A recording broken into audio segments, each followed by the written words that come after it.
اے یعقوب کی اولاد، میرے وہ احسان یاد کرو جو میں نے تم پر کیے تھے، اور یہ کہ میں نے تم کو جہان کے لوگوں پر فضیلت بخشی تھی۔ اور اس دن سے ڈرو جب کوئی کسی کے کچھ بھی کام نہ آئے، اور نہ کسی کی سفارش منظور کی جائے، اور نہ کسی سے کسی طرح کا بدلہ قبول کیا جائے، اور نہ لوگ کسی اور طرح مدد حاصل کر سکیں۔ اور ہمارے ان احسانات کو یاد کرو جب ہم نے تم کو قوم فرعون سے نجات بخشی۔ وہ لوگ تم کو بڑا دکھ دیتے تھے، تمہارے بیٹوں کو تو قتل کر ڈالتے تھے اور بیٹیوں کو زندہ رہنے دیتے تھے، اور اس میں تمہارے پروردگار کی طرف سے بڑی سخت آزمائش تھی۔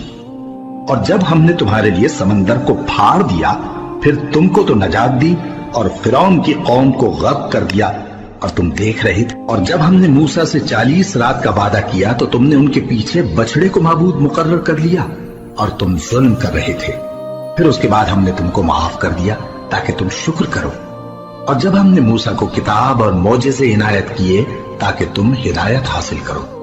اور جب موسیٰ نے اپنی قوم کے لوگوں سے کہا کہ بھائیو، تم نے بچڑے کو معبود ٹھہرانے میں اپنی جانوں پر ظلم کیا ہے، تو اپنے پیدا کرنے والے کے آگے توبہ کرو، پھر اپنوں کو قتل کرو، تمہارے خالق کے نزدیک تمہارے حق میں یہی بہتر ہے۔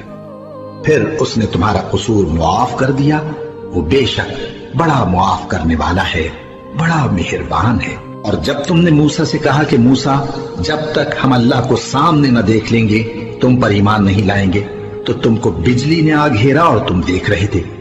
پھر موت آ جانے کے بعد ہم نے تم کو اثر نو زندہ کر دیا تاکہ احسان مانو۔ اور ہم نے بادل کا تم پر سایہ کیے رکھا اور تمہارے لیے من و سلوہ اتارتے رہے کہ جو پاکیزہ چیزیں ہم نے تم کو عطا فرمائی ہیں ان کو کھاؤ پیو، مگر تمہارے بزرگوں نے ان نعمتوں کی کچھ قدر نہ جانی، اور وہ ہمارا کچھ نہیں بگاڑتے تھے بلکہ اپنا ہی نقصان کرتے تھے۔